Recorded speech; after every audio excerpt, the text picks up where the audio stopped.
Malignaggi here for Paulie TV. We got a special guest today. One of boxing's top trainers, Bob Santos. And you know what? We're going to get into all things boxing. We're going to get a little bit into Bob's career. And, if you're a boxing fan, you know who Bob Santos is. And if you don't know the name, you definitely know the face. You've seen him in many top corners. Bob, what's going on, bro? Not too much. Good to be here with Paulie, the man. Big time, baby. We're here. Good stuff, man. We're going to see you this week on ProBox TV. We got our Wednesday night fight series on ProBox TV. For anybody that doesn't know yet, now you know. Every 2 weeks, we have fights here at ProBox TV. Myself, Chris Algieri, and Mike Goldberg are calling the fights. Go to ProBoxTV.com and order the app for $1.99 a month with no commercials, or you can check us out live on YouTube with the commercials as well. Wednesday night fight series. Check it out. Who you got fighting on this card tonight, Bob? Get us into that a little bit. We got on Wednesday. We got El Dome in Spanish, that's the lion tamer. So Raul Garcia, and we're going up against a very, very durable guy. The Mexicans are always tough. They're always going to bring it. So, and Robert coming from Robert Garcia's camp. So, and one thing we know about Pro Box, they putting them on tough. They ain't no easy. There ain't no walkovers here, my man. Yeah. No, we don't believe in doing walkovers here, man. The motto we have here is the guys who just miss out on the big networks like ESPN, Showtime, and DAZN just miss out on them. So they're, when they just miss out, they're still very capable and they're just on the cusp. And we take them in over here and we say, you know what? We'll give you a chance and you can get a chance, but you got to fight somebody just like yourself who's in your exact same position. And that way, if you get a win, you can maybe move on to those bigger networks. And that's why we get such good competitive fights here. We've had a good run here. So we think I think your guy and the Roberts guy is going to set up a dynamite clash here Wednesday night, man. Yeah, definitely. I think a winner of this type of fight can obviously, get an opportunity or something like that with a Showtime fight or something like that, on the undercard or something of that nature. So definitely this is a good opportunity for us. Aldome's already fought on Showbox, and they match pretty tough there as well. So hopefully a win here will spur us on to that next level with a nice Showtime fight. Yeah, we call it catapult you to that next level. Sure, man. Bob, talking to us about, your entrance into boxing. Tell us, people have seen you, people have seen your name, people have seen you in big corners, obviously. I remember you with Robert Guerrero and all that.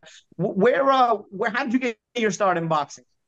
Well, my cousin fought in the 1956 Olympics, so my family's been in boxing for quite a while. And, and his brothers fought in the Marines, and my brothers fought in the Marines, and we fought in the amateurs as kids in the elementary schools. Back then, people forget, used to have elementary school boxing. I don't know what's going on with the great United States of America, what happened there. But anyway, we used to have elementary school boxing, things of that nature. And that kind of parlayed me into, obviously, working in the corners and doing things of that nature. How cool is that, man? Elementary school boxing. You're not going to worry about your feelings when you got to worry about punches coming your way. You set priorities a little bit different in those situations. Well, what's interesting is obviously Danny Garcia. Of course. So one of his gut men that was with him for many, many, many years, his father-in-law actually was my elementary school boxing coach. So it's kind of funny how small the boxing circle is. 6 degrees of separation. That's pretty wild, man. That's pretty wild. So you got, who was you said your brother fought, your cousin fought in the 56 Olympics, your uncle? Yeah, my cousin fought in the 1956 Olympics, Louis Molina, and so my family's always been very proud of that, to have an Olympian represent the United States. He's actually was the first Marine ever to be an Olympian, That's so awesome, we're definitely proud about that. Yeah, man, and 56. Oh, wow, that's those are classic Olympic days, right before the Cassius Clay Olympics in 1960. Yeah, right? That's right. Where were the 56 Olympics? You know? Australia. Australia. You gotta go that far back then with lesser technology, man. Those planes flew that far back then, man. That's crazy. He might have went over there on a canoe. Who knows back then. Good stuff, man. Good stuff. So talk to us about, okay, so then you get your entrance into with the Marines, where your family comes from boxing, and when did you start to climb your way up the ladder, working with some of the bigger fighters? Like I said, I remember you with Robert, but who were some of the guys that really started to give you a chance to push yourself into the business a little bit stronger? Well, I was fortunate to work, in the corners of guys like Hector Lazaraga. He's not a household name, but he was a world champion. Lazaraga, he was IBF. Many years ago, IBF featherweight champion. Featherweight? Yeah. Featherweight? Yeah, and I was fortunate, to work under Joe Goosen and, been with Ronnie Shields and guys like that. I worked with Joel Casamoyer, obviously, and spent a lot of time with him even before Robert Guerrero. So a lot of people obviously associate me with Robert Guerrero. But, I've been around a long, long, long time. Yeah, yeah. Well, it's not a bad name to be associated with, right? I mean, Robert accomplished a lot in his career, and that was sort of. I mean, I feel like obviously I'm going to go with my own generation. That's why I associate you with Robert. But I feel like I've seen you everywhere since, But I'll always associate you with Robert first because I remember you being around him so much. But honestly, now we see you with a lot of guys. I mean, I saw you last week in Orlando. Working with who are you working with? Which was the fighter? Nestor Bravo just won the main event on the zone, so that was a great win for him against Will Madera. So that was a big, big win for him. And we were happy and excited about that. And it's always good to have a Puerto Rican have a good win, and having the different ethnicities is great for the sport. Obviously, we want the Mexicans, we want the Puerto Ricans, we want the Cubans, we want them all. We want the Italians, we want them all. Well, that's the thing, man. In Orlando, especially, it's a big Puerto Rican fan base. I noticed Nestor had a big following there, and he's working his way up the rankings, right? I mean, I was talking to his father after the fight, and he says he spars a lot with Subriel Matias. Yeah, the thing with him is a lot of people, he sparred with Eric Lubin, the Hammer, back in the day. We had him in there with Luis Nunes, who's a #1 featherweight in the world, the Dominican that I have. So we got some pretty damn good work for this fight, and so he's been in there with quite a few guys, and obviously that was a big step up in class, and he was able to produce and capitalize on that. We'll see what's next moving forward from here. All right. What would you say your the best experience you have in the corner? I'd say out of all the big fights you've done, the moments you've had, what is the one that really stands out to you out of everything, or the fighter maybe you've worked with? I know you don't want to pick favorites because you've worked with a lot of good fighters, but I'm saying, what's an experience that you always can look back on and say, man, that was pretty cool, or that was something that really helped me continue to progress. Definitely, I would say, although we lost, we weren't victorious in the fight. But from where I came from, like I said, my cousin introducing me into the sport, starting, basically almost as an intern, when I wasn't being a sparring partner anymore with Carlos Cruz. I was fortunate. I was his coach too for a time, and he ended up winning the Cruiserweight Championship of the world from Chile. But to move full circle, to go from that, the very, very bottom, and then to take Robert Guerrero all the way to the Mayweather fight, it was kind of surreal because now we're at the apex, right? We didn't win, but still, you're in the Super Bowl. You're at the apex of sport, going against one of the greatest fighters, obviously of all time. So to go from those 4-round fights, 6-round fights, carrying the buckets, learning your trade under Joe Goosen, being in Freddie Roach's gym, being with Ronnie Shields, and then to get to that level, that was a surreal experience for sure. Yeah, man. I mean, and also to get to the Super Bowl, even if you don't win it, to get to the Super Bowl, you got to knock off a lot of good teams, man. So they don't just let you get to the Super Bowl without knocking off the good ones. Yeah, that's for sure. But like I said, winning the world championships and stuff like that was pretty amazing. But in a strange turn of events, though, to go into that fight, even though we didn't win, but to be in that fight, Floyd Mayweather, we're at the apex now. So to me, that was pretty incredible. Yeah, I remember I think that was the first fight on Showtime's contract with Mayweather, if I remember correctly. So I had just started working at Showtime, so I called that fight. I remember that was around the time I was just starting out over there too. It was interesting times, man. Boxing was fun, man. It was a good time. So what do you got now? As far as what are some of the prospects you got besides Bravo that you're working with? Guys that you feel like can break through into the forefront in the coming years. Well, definitely, I got Daniel Perez, 2020 Olympic heavyweight from Cuba. He's 5-0 right now. So he's been here for about a year. So we've been moving him pretty good. I think obviously with his pedigree, he'll be able to step on the gas sooner rather than later. Luis Nunes, I wouldn't say he's a prospect because, he's already been on Showtime 4 or 5 times. And obviously, he's ranked #1 in the world. So we got a pretty good stable. We got Eric Ruiz Cordova, who just fought on the zone and had a pretty damn good win. So he's 4-0, but he got some good pedigree too. So we got some pretty solid guys in our gym and that we're excited about. And also we have world champions. We got Eric Mini Pac-Man Rosa that I have as a 105-pound world champion. We got Hector Luis Garcia, obviously, that I train. That being a pretty big fight coming up here pretty soon, defending his 130-pound title. I got Mario Barrios fighting Yordanis Ugas on the co-feature with Canelo. So we got a pretty stacked stable, and to mix in a little sprinkle on top of the donut, we even got an Albert Ochoa who's a YouTuber. Maybe he might be the Latin Jake Paul. So we'll sprinkle in there too. Good stuff. And so your plate is full, Robert. Your plate is full, man, Bob. Yeah, man. And we're looking forward to seeing a lot more of you. Let me ask you some stuff about the boxing scene in general now, more so just about boxing in general.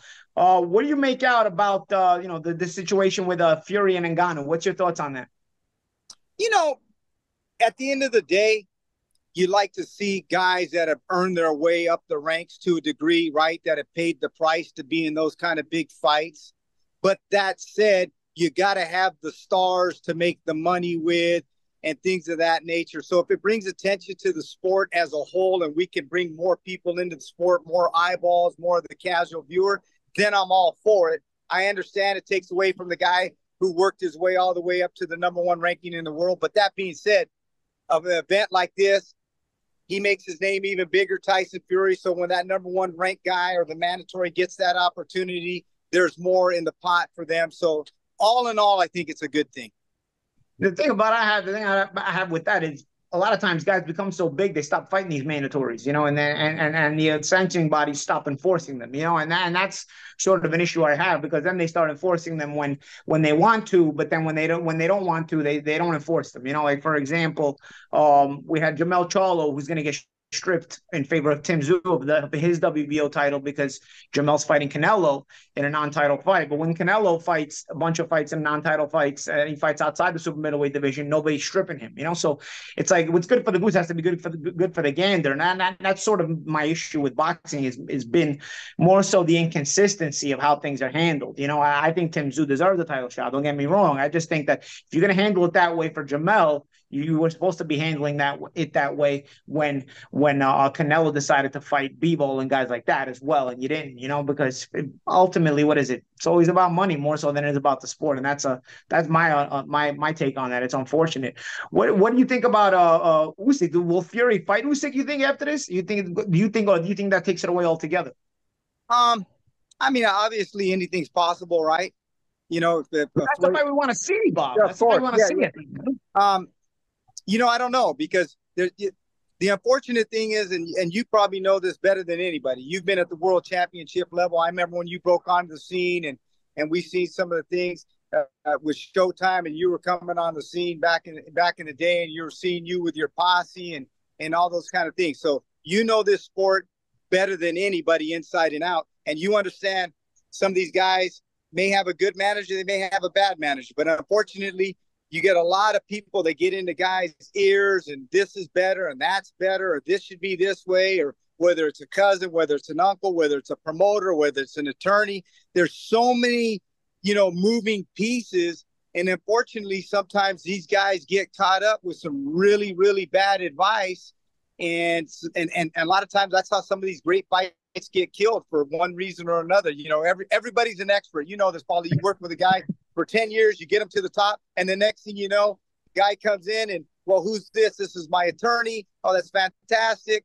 He doesn't know anything about boxing, but he says, this style for you is terrible. The guy's never thrown a punch in his life. So you know that better than anybody. We call that too many Chiefs, not enough Indians. Yeah, 100%. 100%. Everybody's got Chiefs. The more you go up the ladder, there's more Chiefs and less Indians, unfortunately. Yeah, 100%. That's the problem. What do you think of Usyk taking on Dubois? What do you think of that fight?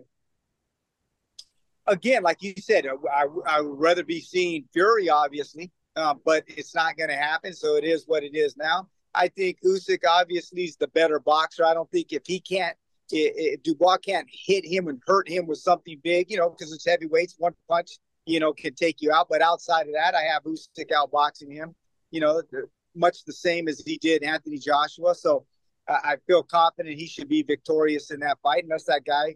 Again, with heavyweights, one shot, anything's possible. Outside of that, I don't see him beating Usyk. What about let's move on. Let's just go through some of the bigger fights coming on the schedule. I know in England this is a bigger fight. It's not so much in the US, but Chris Eubank Jr. rematch with Liam Smith. What do you think about that, man? I mean, that was a pretty big shocker with Liam knocking him out the first time. You know what? For the most part, most times what happened the first time will happen the second time. And if I had to bet my money, I'm expecting him to be victorious in that fight again. I've seen Eubank obviously a few different times at Top Ranks gym, taking nothing away from him, but I don't know what he's going to be able to do to turn the tide or stem anything that happened in the first fight. Yeah, Liam is a ex-world champion. He's a little bit long in the tooth, but he's rugged, man, and he showed that in the first fight. Should be an interesting rematch for sure, man. And what about, lastly, let me ask you one last fight. Canelo and Jamel Charlo and Canelo. What's your thoughts on that fight? Well, a lot of people say, I know Charlo real well because obviously I worked with Erislandy Lara for most of his career. So I know the Charlos real well. They sparred with us many, many, many times in Houston, so on and so forth. So to me, what people don't realize is obviously Canelo was very young when he turned pro in Mexico at about 140 pounds. People forget that he fought Jose Cotto, Miguel Cotto's brother. I think at that time was like maybe 147 pounds, got rocked in that fight. I mean, you could take a grain of anything. But remember, he's actually the smaller guy. He's built his body up over time. But Charlo's actually longer, taller, and turned pro at a bigger weight. But now he hasn't had time to settle into the weight class, right? Yeah. That being said, though, I'm still picking Canelo. I think it's going to be a competitive fight until it's not. I think in the later rounds, I think Canelo will start to break him down, much the same that he did Caleb Plant. Yeah, you make a good point, man. Because I actually, when you talk about the size of the guys, when you look at them at the press conference, it's funny because Canelo is the, bigger guy, but Jamel, looked pretty big at those press conferences. Well, he's big. I've been around him his whole career, like I said in sparring, and he's big. He's a full-fledged 154-pounder, but by far 160 pounds. And like I said, Canelo has built his body up over time through weights, through things of that nature, and he's just a great fighter, and he's been able to compete at that high level. But naturally, this guy turned pro bigger. He's the bigger guy, but he hasn't fought at 168. Let's see how he handles his body carrying the weight over 12 rounds during that time in his first fight. Yeah. Okay. Oh, okay. Enough with the predictions. One last discussion.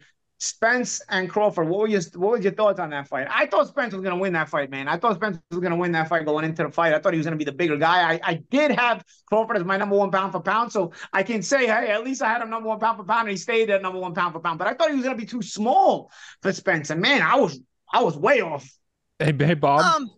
Hey, Bob. I have the same question, but I also just want you to respond to what do you think about Paulie saying that he that he could double back and say he has Crawford pound for pound one, but he chose Spence to win the fight. And that's also what you think of that. Come on, that bro. take. Pound for pound is different weights. Crawford is the most skilled guy. Yeah, Crawford by far is the more skilled guy, but I see where Paulie's coming from. I had it. Nobody expected. Nobody is saying, oh, he's just going to just mop the floor with him or just blow him out unless you're just, Team Crawford, right? We got to be honest about that. But, with anything, you got to take things sometimes with a grain of salt. Hats off to Crawford. He did what he did. It was an unbelievable performance. But that being said, it's one performance. And I think people lose sight of there's so many factors, Paulie. And again, I'm a circle back to you. You've been in this sport. And I'll give you an example. Getting back to Robert Guerrero, I can remember going into a fight where the doctor told him 2 days before the fight, hey, look, your wife's maybe got 12 days to live. So there's so many things that are going on behind the scenes that people never look at in their personal life. Now, does it detract? It is what it is. It could happen to the other guy. We don't know what's going on in guys' personal lives. The guy hadn't fought in a year and a half. We don't know, was there a problem making weight?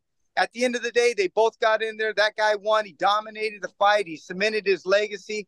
But that being said, I always take things like that with a grain of salt. You know, Roberto Duran in the second fight with Sugar Ray Leonard, he did a no mas. Oh, his career's over. He's not that good. And a couple years later, he's fighting Iran the Brave Barkley at what, 160, 168 pounds and beating him. So, yeah, you know, sometimes it could be a one-off. Yeah, so sometimes it could be a one-off. You know what I mean? Who knows? Maybe it's the end of the road for him with his career. We don't know. You never know when a guy's going to get older. The body's just had enough, though, too. And there's so many factors that go in there. At the end of the day, I give all the credit to Crawford, pound for pound. Right now, he's probably the best fighter in the world. We got to give him all that credit. But like I said, we don't know what's going on behind the scenes. So, Paulie, I can see exactly where you're coming from. At the apex, you know, you're thinking Spence is the bigger guy. He would be able to maybe break him down. But he didn't show that, and he just didn't look like I don't know. He just didn't look that fresh, you know, by the second or third round. No, I agree, man. And so, piggybacking off of that, do you think they need a rematch? Bro, I don't want to see a rematch, bro. Like, this is where boxing steps on itself, man. Why? You know, there's no need for a rematch from my eyes, man. You know, I want to see these guys go out and do other things, man. Or if anything, you know what I mean. But I don't need to see them fight again. You know, I agree with you, but I'll say this with a caveat. Possibly at 54, but let's see him go to 54 and do a couple other fights and show he can beat a Tim Tszyu, show he can win a world title at 54, and then maybe down the road where you're like, hey, man, this guy won an eliminatory. He went out and beat a solid 154-pound whoever it is, and then you maybe kind of earn that right. But as of this moment, I'm with you. We don't need to see that again. I would say that too. I would want to see him earn it back by fighting a Tim Tszyu and stuff like that. I'm not necessarily. The way he looked, I don't even know if he beat Tim Tszyu. Honestly, you know what I'm saying? Like, no, the way he looked that night, for sure he doesn't beat a Tim Tszyu. But if you want to have that Crawford fight again, I think you got to go out there, win one of those types of fights to show that, hey, you know what? Maybe it was the weight. I was too long at this weight. Now I'm fresh. I'm invigorated, and I'm showing you guys what I'm capable of at 154. Yeah, and then you make it sellable. And if Tim Tszyu wins the fight, you make him more marketable as well, so you can put him in those big fights that, you know, people have been wanting to see anyway. Bob, yo, it was a pleasure, man. It was great having you on. Good chat. Always good chatting boxing with people that know their stuff, and you know, going back into your days as well, and back into your stories as well, and chatting just mainstream boxing as well, man. We really appreciate you having you on Paulie TV.